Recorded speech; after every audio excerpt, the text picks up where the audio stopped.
In the winter of 2023, I watched Steven Universe, the movie, and Future for the first time, and I loved it. This has quickly become my favorite TV show ever. There's quite a lot to talk about in this show, so join me as I go over why Steven Universe was great. We are in the future. Here we are in the future, and it's bright. Nothing to fear, no one to fight. I can't believe we've come so far. Happily ever after. Happily ever after. Happily ever after. Here we are.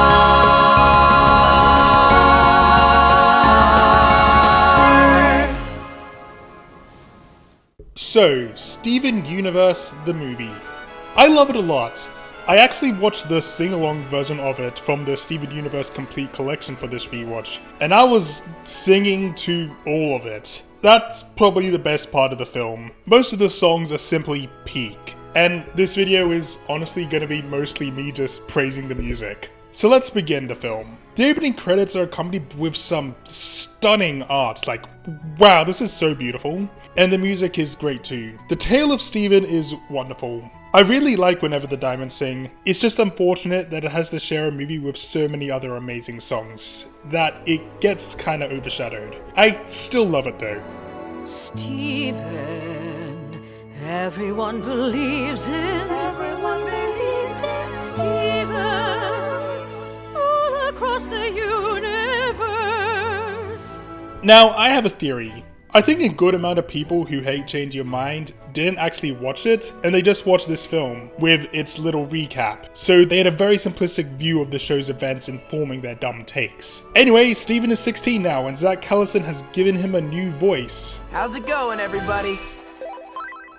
Yeah, I know it's technically not new, but shut up. I don't know why it took me until my third watch, but I finally noticed Spinel right here at the start. Neat setup. I think it's also worth noting that Steven still doesn't like the diamonds. I talked about this in my last video, but Steven was never all yay happy diamond friends. He clearly doesn't like them, and he's being pretty passive aggressive. Steven, we've done everything you've asked. That's great. Good job. Keep it up. Bye. Let Us Adore You falls into the same category as The Tale of Steven, where it's overshadowed by the rest of the music, but it's still pretty good. Come live with us in the palace. There's a room waiting for you. Come on, come on.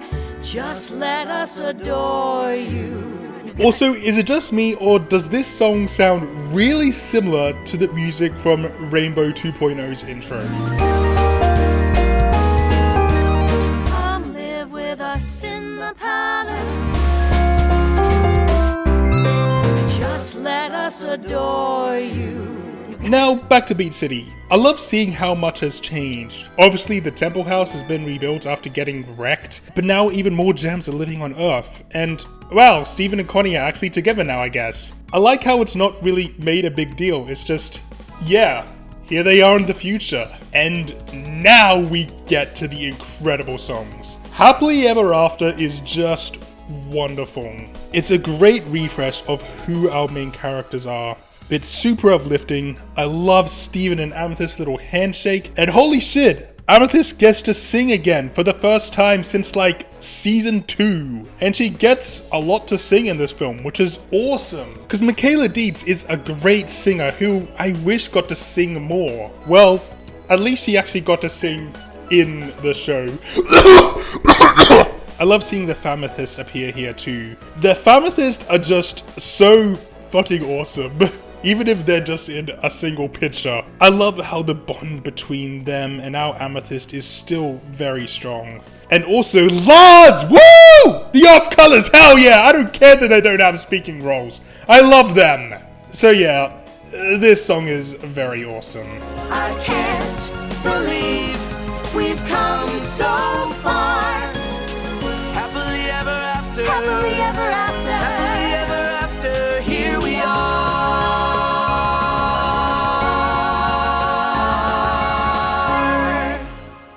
But now the film can really begin with the introduction of Spinel. She is an amazing character. First off, her design, these black streets come off as intimidating at first, before later being recontextualized as representing tears from all the pain she feels. And I love how by the end of this film and into future, she still has this appearance. I'll talk a bit more about that later. I also love just how she's animated. The way she moves around and shapeshifts is just marvelous to look at. And her movements feel threatening at first, but it's a great way of establishing her playful personality that has been fading away ever since Pink abandoned her. And Sarah Stiles gives a great performance where she feels like a scary threat, yet you can feel the pain in her voice. I just love that part where Pink Diamond spends the rest of her days on this nowhere planet with a bunch of nobodies. And of course, I gotta talk about the absolute banger that is Other Friends. You know, that's right, I heard the story over and over again. Gee, it's swell to finally beat her other friends. I love me a good villain song. And I also gotta love Spinel for unironically using the phrase, gee, it's swell. It's an absolute bop that ends with one of the most chilling shots in the series. This isn't the first time the gems have poofed, but this shot of them cut right in half is just damn. Speaking of great shots, I think this one might be one of my favorites in the entire series. It's definitely the saddest to me. It really doesn't seem that significant on the first watch, but once we learn what the rejuvenator does and who Spinel is, the fact that she's smiling is just heart-shattering. She was clearly suicidal. Rejuvenation is essentially death. And if Steven hadn't attacked her with it, she would have very likely done it to herself to take that pain away. Now, with everyone rejuvenated, we get the song with my favorite name of anything. system/boot.pearl_final3.info. You can't change my mind, that is the greatest song title ever. Just as a song though, it's good. Not amazing, but something I actually find myself listening to pretty often. This will be fun. Aren't you the lucky one? Her cut is perfect and she's pink as well. She'll bring you endless entertainment. Your new best friend, Spinel. And I have to mention Ruby, Amethyst, and especially Spinel being absolutely adorable little blorbos. That's why I predict you won't last more than a day. Huh? Hey, Amethyst? Hey, Amethyst? What? No, you're Amethyst! What? No, you're Amethyst. I'm so excited to meet you. You're not mad? Mad? Why would I be mad at my best friend? Something I don't really get is Steven not being able to store things in Lion's mane. Like, that was never tied to his powers? Does this mean Laza's hair also doesn't work? What would happen if someone was already in that weird dimension? Would they just be stuck? I know Steven still having the rejuvenator comes back later, but couldn't he have just put it in his pocket straight away without this weird inconsistency? Whoa, was there like a laser or... Be careful with that. It's a rejuvenator. Homeworld used to use these things on gems that started stepping out of line. One hit with this, you're back to how they made you. What are you looking at? Oh my stars, I touched it! I could have lost all my character development. There's not much Peridot in this movie, so I just had to mention this great clip, so I could get in some Perry praise. You're so right, Peridot Facet 2F5L Cut 5XG. You've had such great character development, and it would be a shame to lose all that. And while it would be nice for Perry, Lapis, and Bismuth to have more prominent roles, it makes sense to have this story focused on our core four. But on the bright side, Bismuth at least actually gets to sing. Sure, it's not a complete solo, but she's still the most prominent character for it. And I love it, it's so uplifting and makes me feel so good. Because we are the crystal gems, and we never give up, no, we never give up on our friends. As long as one of us is standing to brandish the star, We'll find a way to save the day. that's who we are.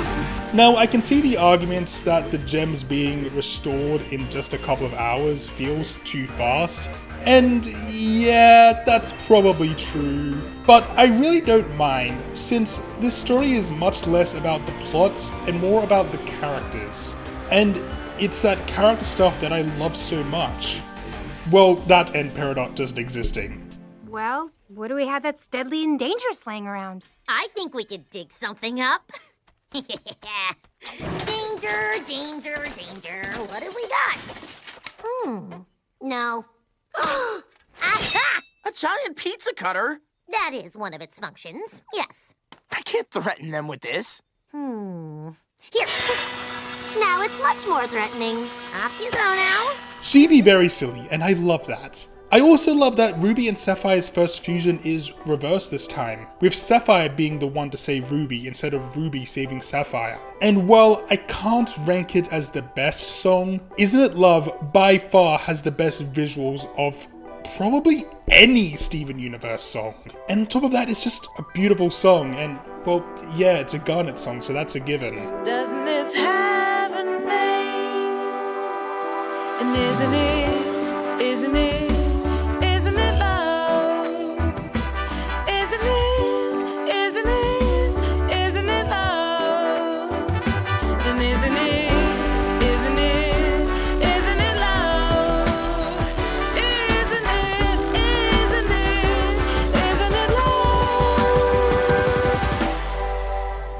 Now, we get to see more of my favorite dynamic of the show, with Steven and Amazon. What the fuck?! Why has its onion aged? Why is he still exactly the same? Why is he still exactly the same as he was in season 1? What are you, Onion? What the fuck are you? Okay, no matter what, I'm not gonna beat around the bush, this is the best song in the movie. And it's also not just one of my favorite Steven Universe songs, but one of my favorite songs, period. Even separated from the love I have for the bond between these two characters. Beyond there being a train, it's just genuinely an amazing song. Beautiful lyrics, wonderful music, and amazing singing from Zach Callison and Michaela Dietz. In the dark of the night. In the dark of the night. In the light of the day. In the light of the day. When you're rising to shine. When you're rising to shine. When you're hitting the hay. When you're hitting the hay. I'll be hanging around. I'll be hanging around. If you like it or not. If you like it or not. I'm gonna be right by your side no matter what. God, I love these two so much. This song is just so beautiful. Now, the funny thing is, that was my favorite song of the movie, and the next song, Disobedient, is actually my least favorite. I don't dislike it, it serves a purpose in the story, I love seeing everyone having a good time, and I love Sadie, but this wasn't your best showing.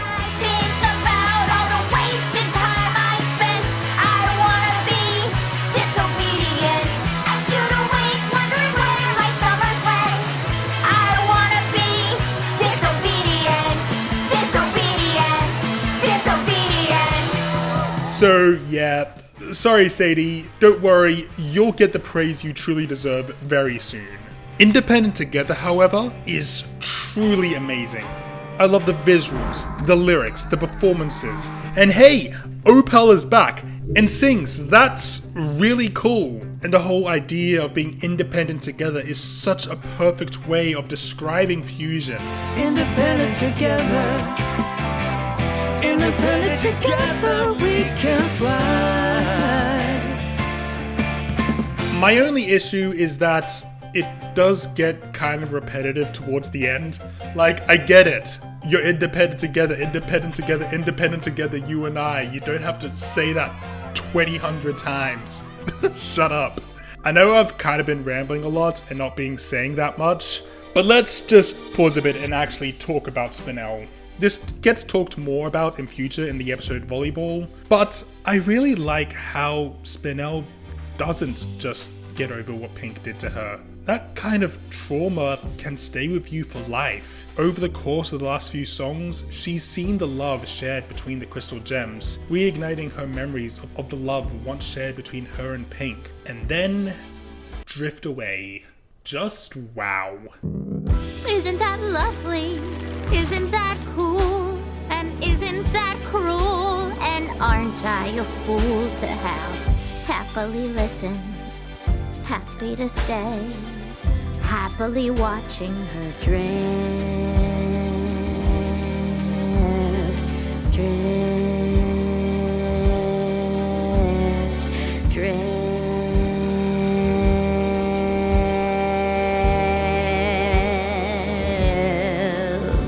away.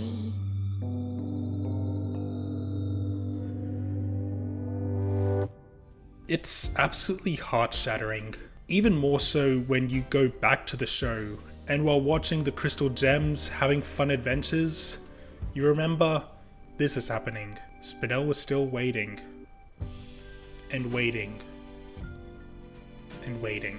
And oh god, again with her tear marks on her face, it's such a brilliant design choice. Honestly, after this rewatch, I think Spinel might be one of my favorite characters in the show.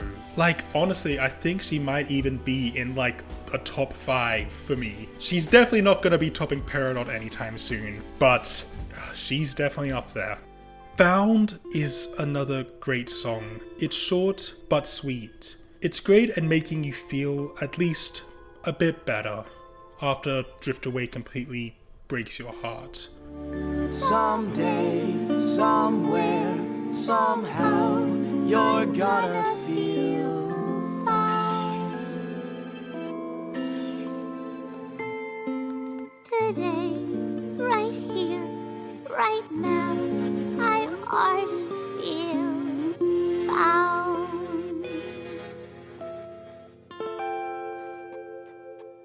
I've said in the past that I feel Spinel immediately going back to being aggressive so fast felt cheap and like poor writing. But really thinking about it, I'm fine with it. The whole thing about past traumas never really going away isn't just about some black marks in her design. It's reflected in her actions. Of course she's gonna feel threatened by seeing Steven with the rejuvenator. She is still in a very horrible, horrible place.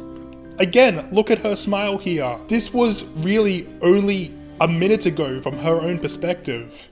It took Amethyst and Pearl being restored to get her this far, but there's still 2 Crystal Gems left, with 2 of the best songs in the film to bring her further into the light.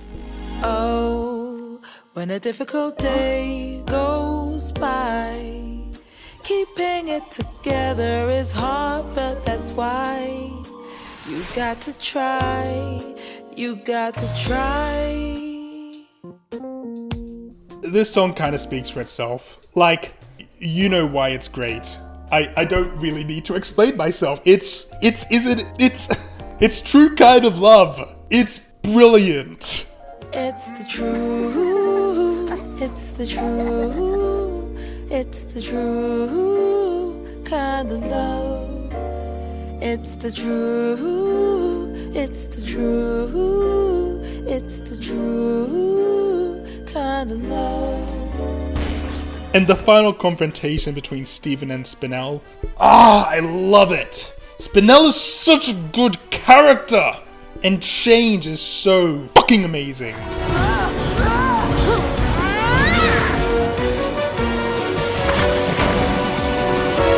You can make it different. You can make it right. You can make it better. We don't have to fight. You can make it effort, starting with tonight. 'Cause you can make a change. And after that, well, that's basically the end of the movie. There isn't really a complete set full ending because really Steven Universe is about life and life goes on. This is such a sweet way to end the film. And with 2 songs back to back, just both amazing. Today, Come live right with us here, in the right palace. now, There's a room waiting for I'll you. love again. Come on. I've already found someone. Just let us adore you. I just love this movie. It may not be the craziest thing in the world, but it's a wonderful little character-driven story. I know this video has been very rambly and it's mostly been me just talking about how much I love the music, but hey, what you gonna do? I be Dr. Lamington. Like and subscribe to make me smile. I'll see you later next time to talk about Future. I'll be ready every day for as long as I can say. Here I am in the future with my friends. Happily ever after, never.